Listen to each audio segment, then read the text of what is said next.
I'm Sherry Jonas, and this is Launch. My guest today is Michelle Steiner. Her story is such a powerful and inspirational example of what's possible when you don't let limitations define you. Despite being told all the things she'd never do, Michelle has accomplished that and so much more. From a very young age, Michelle's parents instilled in her the resilience and confidence that whatever she set her mind on doing, she could accomplish. With their support and others as well, Michelle has created a full life. I don't want to give too much away, but I'll say this. Her journey is an inspiration to every parent raising a child with a learning disability. I am so pleased that Michelle shared her story, and I'm really excited for you to hear it. Michelle, if you're watching or listening, you are truly an amazing woman, and I'm so grateful to have met you. Michelle, I'm so glad you're here with me today. Thank you so much for joining me. Oh, thank you for having me here today. I'm so excited to have this conversation. Me too. Me too. Your story is so inspiring. I mean, despite being told that you had a learning disability, um, you've gone on to earn a degree, you've got married, you landed a great job, and now you're helping others by inspiring them with your journey. So I think you must be very proud of yourself. Oh, thank you so much. Yes, I am very blessed to have all those achievements, but I could have done none of that without the support of family and friends and just the resources that are out there. Oh, I want to hear all about it. Okay, so Yes. let's start from the beginning. Take us back to when you were first diagnosed with your learning disability. Specifically, how did that moment feel for you? I can remember I was in kindergarten and I was very young and I went to school like any other child, but and my parents just thought that, okay, this journey is just going to be like any other kid. I mean, my preschool teacher thought some things were going on, but they didn't really have that to diagnose anybody. But I was really struggling in the classroom. I just really couldn't get tying my shoes, dot to dot pages, or writing my name. And I can just remember really being frustrated. And I was also scared too. When I heard the diagnosis, because my mom and dad told me that I had a learning disability and I was going to have to go to a different school. And I thought, oh, they'll forget about it. Well, they didn't. And sure enough, that fall, I had to repeat kindergarten in a different school, and I began to receive specialty instruction and accommodations along with all of that support. And it was just really difficult in those early years. It was very hard for me. So tell us about your learning disability. Sure, I have dyscalculia, which is a math learning disability. I also have visual perception issues that are in my brain, not in my eyes, and I have limited hand dexterity in both of my hands. But when I was a child, we only knew about that I had a learning disability and visual perception. The hand dexterity did not get diagnosed until I was an adult. How did they miss that? That was one of the things I don't think they understood a lot of that as a kid. I can just remember the only other maybe therapy that I had outside of was school, outside of speech therapy, and of course the learning cl support classes was speech therapy. I didn't have occupational therapy. Mm. And now a lot of our kids were so much aware that when they go in there, not just learning disabilities, not just ADHD, not just maybe even an intellectual disability, but sometimes even kids who are blind Mm. might have issues with hand dexterity and how that might impact them. And there's a lot of services now that they offer, but we didn't know very much about hand dexterity at that age. And some of the other things, my mom and dad didn't realize how they were going to manifest with the visual perception. That didn't happen until I was a teenager as well. Hmm. Hmm. So, how did your parents handle it? My parents were amazing with that. They were the Mm. ones that went to the meetings. I think it was hard for them at first to understand because I think they had a limited view maybe on what they knew about learning support services. Whenever they went to school, some of them didn't even have classes like that. And other ones, or my dad that went there, I mean, they didn't do very much with people that had disabilities. You were just kind of, it was more like a babysitting service rather than, okay, we're going to go in and teach this child how they learn best and give Mhm. them the tools that they need to succeed in life. So I think that it was hard for them, but they knew for me to go and be successful in my life, they were going to have to work with the school. And my mom and dad always worked with them. If my teacher had a concern, she would call my parents. And if my parents had a concern, they would call the school. And they really worked together. And they explained to me that I had a learning disability and that my brain worked differently and that I learned differently. And I can remember sometimes it was hard though. We had a lot of long, tearful homework sessions. Mm. And but my mom and dad didn't give up on me. They made me go to school, even whenever we studied and they knew I was not going to do well on a test. And they made me go to school, even if I was having problems with my peers. And I think it was that determination and that awareness that really helped me to be able to succeed. Yeah. A lot of parents believe that having a learning disability limits their child's education or their Mhm. independence. But your parents, they didn't. No. So I want to know a little bit more how they've supported you because our listening audience has a lot of issues with their adult children, and Mhm. learning disabilities is one of them. So what strength, what resources did your parents pull from in order to be so supportive and almost to be able to push you through this? I think a lot of the strength that did come from that was focusing on what I was good at. Hmm. And that was something that they really did. I didn't think I was good at anything. In second or third grade, though, they found my dad found a story that I wrote about a dinosaur. And he said, "Wow, this is really good." And that's what really encouraged me to read and to write more. And that became my world. So they really focused on my strengths. And it was also setting me up for success, Hmm. especially whenever I was in high school. I was doing really well with having all regular ed classes except for math and a resource room. But they did not pressure me to take a foreign language. They didn't pressure me to go and to take advanced placement classes or to take um, the AP or things or like the SATs or things like that. Hmm. But I was responsible for being successful in those academic classes. I had to have my homework done. I had to, didn't have to have perfect grades, but I had to do my very best in life. And I think that's one of the things that was the key thing. When I talked to them about that, they said, well, we were setting you up for success. That was our goal, was to really set you up for that. And I think it was also, well, looking into different resources that were out there as an adult. What are some different things that you could do or you might be interested in?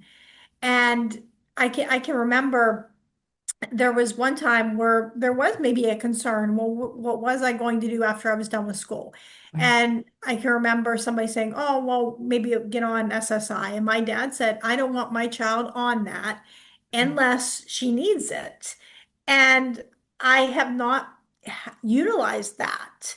And I know there's people that do, but that was not something that my parents wanted for me. But rather, they wanted me to be somebody who was independent and was able to be successful in life. And that might not look the same as another person, and that's okay.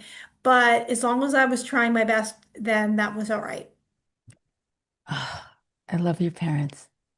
Yeah, so do I. So tell me a little bit more about your learning disability. Like, how does it affect you right now in your life? I'm just kind of curious. It's not something I've ever heard of. I'm sure it's not very common. I mean, maybe it is, but it's not very common for me. And I want our audience to know a little bit more about how your learning disability impacts you on a day-to-day basis as an adult. Well, as an adult, if at my job I work as a teacher's aide, and all Okay. the kids know, or they will soon find out when school starts, do not ask me to help you with math because I am not good at doing that, even at a very basic level.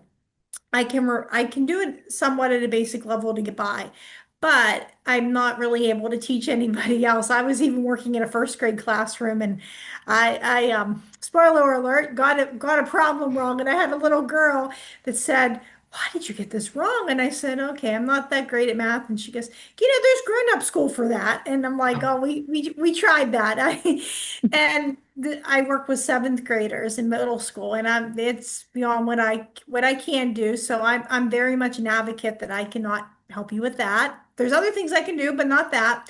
Mm. It also impacts me with budgeting. It's really hard for me to know how much money we have coming in, how much money we need to pay out for bills. That can be a real challenge for me. Leaving a tip at a restaurant and try to figuring out that percent is really hard. If I'm at the store, it's really difficult for me to use a debit card or a credit card to know how much I am spending. That's a big thing too. It's always a surprise to me when I get to the register. But if you hand me $20, I can get a range of what we're working with. The visual perception, I'm not able to drive because of my disability, and I have that chance to walk, and I'm able to get rides from other people when I live in a central location. Another part of my disability is I confuse my right from my left, and I cannot tell time on an analog clock. And I also the hand dexterity with having that new thing, it affects my handwriting. I do not have very neat penmanship, and I rely a lot on typing as well for that. I also struggle with things like opening up doors, locking doors, unlocking doors, opening up jars, trying to screw off lids can be hard, twist ties. If you give me a manual can opener, it's like operating a spaceship. So I have an electric one. And just those little things can really do impact my life. Hmm. So you're married now. So Yes. I'm sure your husband opens the jars for you and does a lot of things for Mhm. you. But was there ever a time where you weren't living with your parents and you were on your own? Yes, there was a time when I did that. Right after community college, I was able to go out on my own for a while, and that was a great experience for me because I was working temp jobs and I had to learn how to be independent Hmm. and learn all those things to do that. And that really helped me to grow as a person. And it was hard when I had to move back in with my parents for financial reasons, but I wanted to be out on my own again. I knew that that's something I wanted to do. And I also think as time has gone on, we've now, as a society, have more opportunities or more universal design things for not just people with disabilities, but for a lot of other people too, with technology. And that helps me to be independent. So if my husband's not home, I'm able to open up a jar by myself because I have a jar opener that I can do that. Right. I got an electric can opener when I lived out on my own, and we still have one to this day. So I'm Hmm. able to use that. And I just think a lot of the technology that is coming out has really improved my life. Typing is another way. I mean, I've yet to have an editor that's asked for a piece that has been handwritten, and if they ever did, I don't think they'd be able to read it. Right. And I think that's the important part too. Yes, there are some things I do need help on, and learning to ask for help and support is important. But I also have to know how to do things on my own Hmm. because sometimes there may not always be a person around to do that. So I have to figure out a way to be able to get that job done. Right. So were there ever moments early on where people discouraged you from, let's say, your academic ambitions? Yes, I can remember I knew I wanted to go to college whenever I was in high school. I also understood it was definitely going to be a challenge. I knew with my math. But I wasn't alone in those fears. I had a learning support teacher who told me, I don't think you can handle college because of your math. And she Mm. recommended it a trade school. And if I would have went into a trade school, it would have been 10 times harder than going into college. If you would have put me in carpentry, I don't think I could measure something. I probably would cut my fingers off in a culinary class God. with that. I certainly couldn't cut somebody's hair very well, and I doubt I could drive a police car, doing doing that. I just knew that that wasn't the right place for me. And I decided, okay, I'm going to go on to college. I was connected with Office for Vocational Rehabilitation, and I had to be tested for having a learning disability all over again. Mm, And my scores were so low that the psychiatrist who evaluated me told me, I don't think you're going to go beyond community college. mm. And I get to community college, and I had even more stigma. I had a professor who told me, whenever I've talked about job choices after college, she said, well, I think you're going to have really limited job choices because of your difficulties with math. She gave the example, if I did an art project with kids, I wouldn't know how much paper to use. And that has happened, but I've learned how to work with that. Right. I also had some people thought that disability accommodations were cheating. I can remember I had a professor that I asked for a calculator in a math class, and she said, "Oh no, we use our brains in this class, not a calculator." Wow. And other students were saying things like, "Oh, they have learning disabilities, and they get all the answers to them," and Mm, that wasn't true. And I can just remember it was really hard to want to be able to advocate for myself and use a lot of those services. And I was able to graduate with an associate's degree in early childhood education. And I always wanted more for myself. And whenever I moved back in with my parents, I decided I'm going to go to university. And when I was there, I realized that there was always going to be people in the background that are going to say things, and I can't control that. But what I learned was if I find a program that has the least amount of math and science possible, has a program that I love, and I use those disability accommodations and I advocate for myself, I can be successful. And I was able to make Dean's List for a semester, and I graduated with a bachelor's degree despite people telling me I couldn't do it. unbelievable. Unbelievable. I get shivers thinking about how you just kept pushing yourself and you didn't listen to what Mhm. anybody said. I find that honestly truly inspiring. So, can you share? I think you've kind of touched on a few things, but Mhm. what was something that you might have failed at? Because just even in my previous conversation, resilience means the ability to bounce back. And a lot Right. of kids with no learning disabilities struggle with resiliency. And yet you have this inner fortitude. So, can you recall a time where you struggled or failed at something? Maybe it was at school or a job, and you were able to kind of bounce back even stronger. I think that one of the times I really failed was I had a job right after university, and it was one I probably shouldn't have took because it was a different one than I interviewed for. And it was in a payroll department of an office. Oh, And obviously it didn't work out for me. I right. mean, the job just I stuck with that job for about 6 months because I knew how to be nice and to be, to work with other people. Like I Right. knew the social aspect of how we work in an office, but I couldn't get the technical aspect. And I really didn't, and that was hard whenever I did that. And the agency I worked with also thought that I was making those mistakes on purpose to get unemployment. So I had to, Wow. we got an attorney, and sure enough, I was granted unemployment, but it was really hard to find a job because I'm thinking, okay, I've had this job. I failed at this. I had a couple other ones after university that didn't work out. And I just wondered, okay, where is that purpose and Mm, what's going to happen? And I can remember I went on vacation and I applied at the school that I work at now. And I thought, I bet they're just going to put me on the sub list. mm, Well, it'll be 15 years I've been working with the same employer. And I think that has made, and I was very honest with them because it was still so early on with the job that I had to be honest that I was let go. And they were okay with that, with that. And I think it's made me find my place. I didn't stay in something just because it was comfortable. mm, And I didn't stay in a place just because, oh, if I have this job, I don't know what I'm going to do. It kind of forced me out a lot of being complacent and to find what just might be a part of my purpose. mm.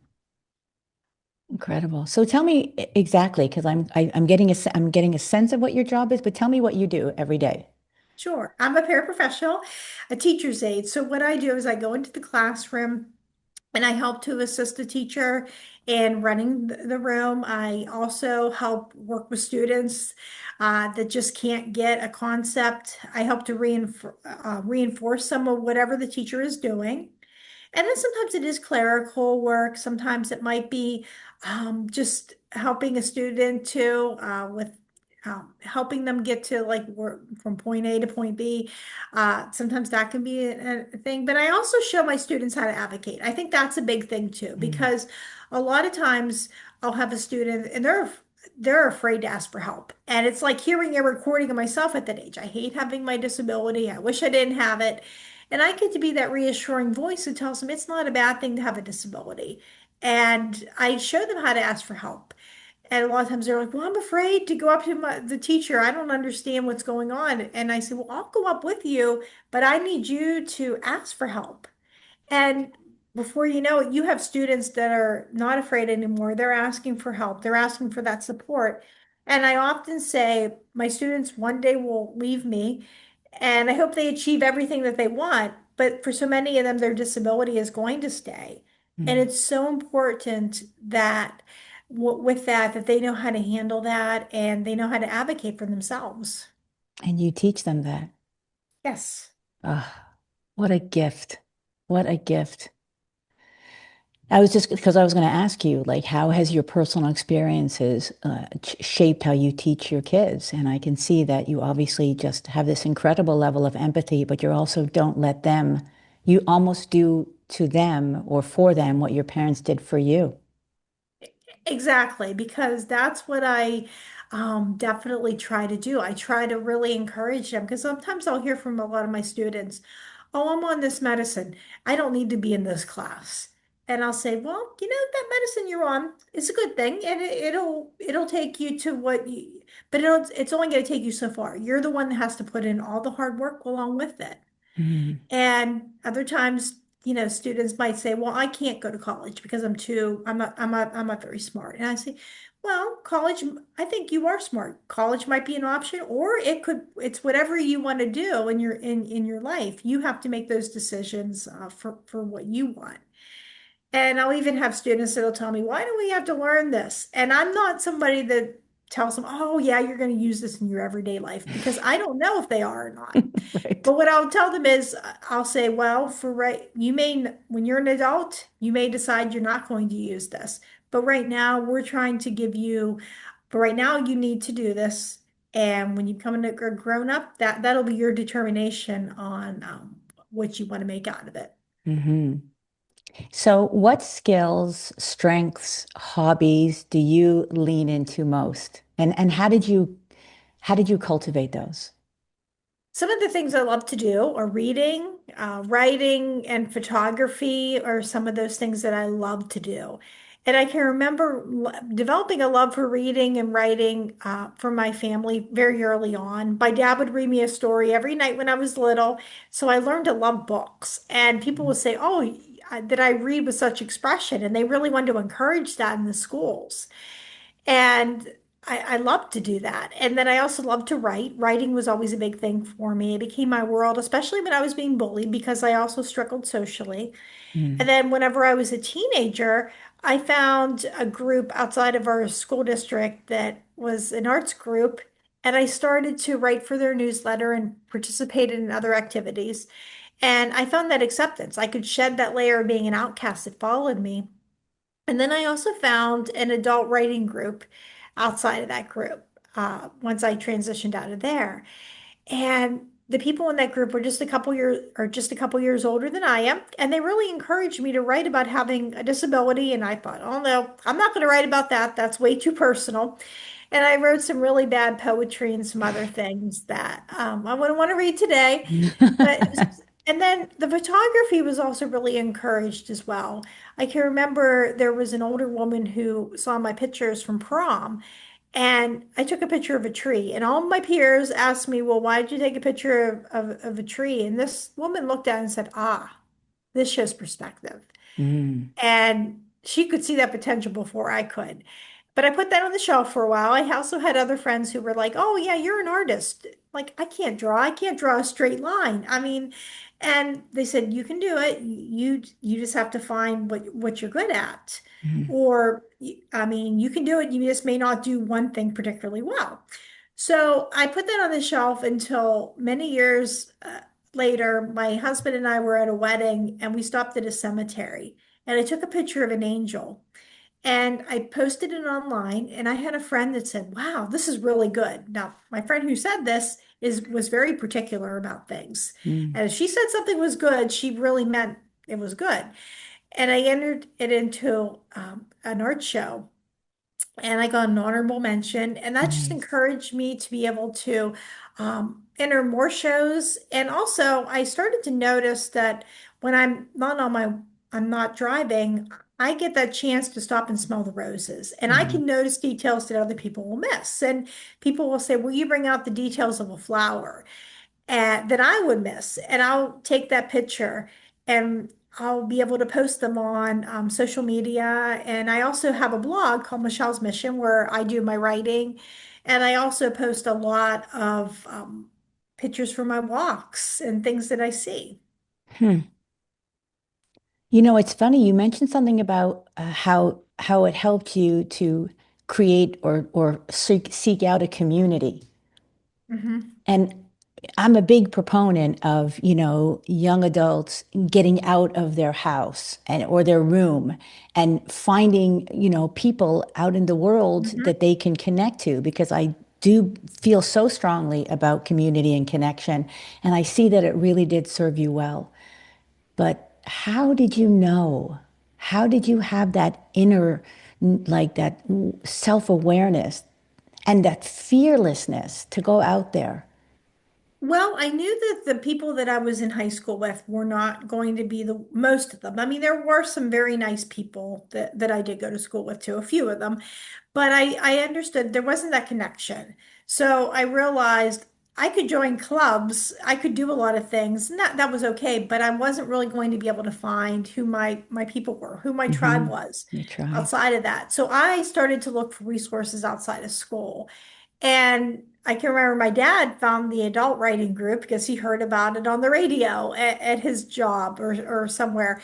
And he connected me with that and gave me the number. But I went there and that was just I knew that these people had the same interest that I did.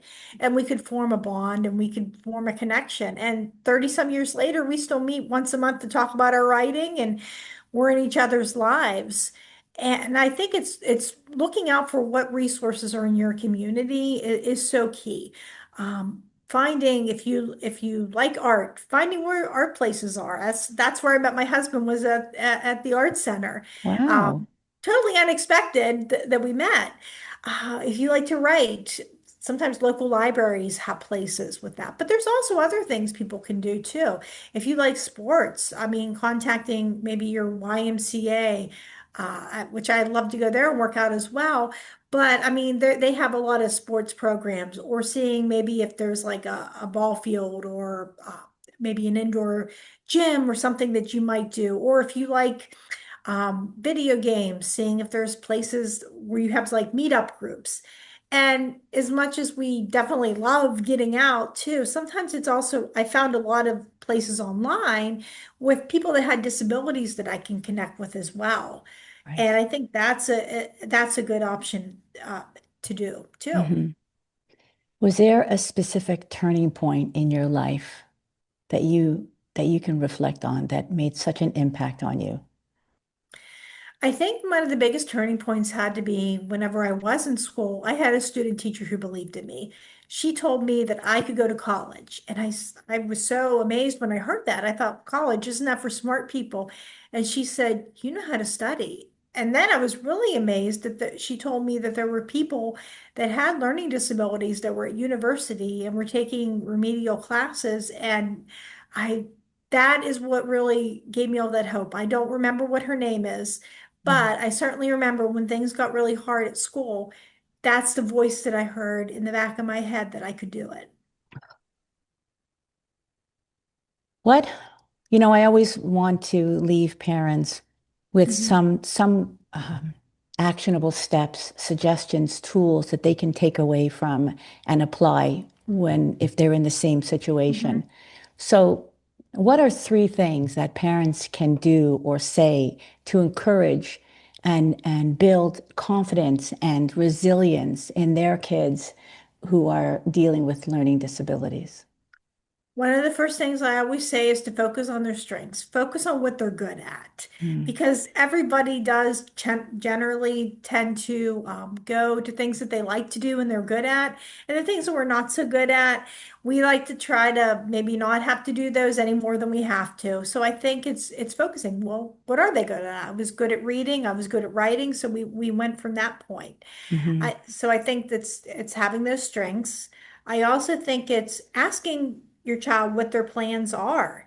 mhm, That's a big thing too, because I can remember with my family after community college, I did live on my own for a little while. And my mom and dad asked me, do you want to move out on your own eventually? Or would you like us to have it work it out where you lived here? And I wanted to go out on my own. I really wanted to do that. And they gave me that encouragement and that little push on that. But it was asking, well, what are your plans? Because mhm, sometimes we may not always know what we want, or and that gets the conversation started too. I think that's an important thing to have that. And mhm, I also think it's to encourage people, kids to be independent is definitely a big thing too. Finding things that they can do, that you're able to do on your own, and encourage them. All right, maybe you can't drive. I can take you to your job, but you need to have something to do for work or go to school. Maybe you're not able to do math very well. I can help you with that, but it's up to you to be responsible with that as well. And I also think my dad always told me that success doesn't always come in the package that you expect, but sometimes it comes in something even better. You know, I always love to end on a positive note, and you have said a lot of wonderful things. I'm just sitting here in awe of you, Michelle, honestly. What an inspiration. But what would you say to their parents who worry that they worry about their children being held back because of this learning disability? I mean, you've given some great advice, but there are some parents, it almost, it defines them, and you have not let your learning disability define you. So Right. what is your driving force, that one piece of advice you can say if there were a room full of 100 parents all thinking, my child has a learning disability, they'll never be independent. What can you say to them? What I would tell them is to meet their child where they are at is a big thing too. Mm, Um, everything it may not my story may not be the same for everybody too. But there is something that everybody can do. And if we meet them where they're at, and maybe it has to start whenever they're really young and just telling them, okay, you have a learning disability. This is your brain might work differently, but not letting it be that determining factor of your hopes and your dreams.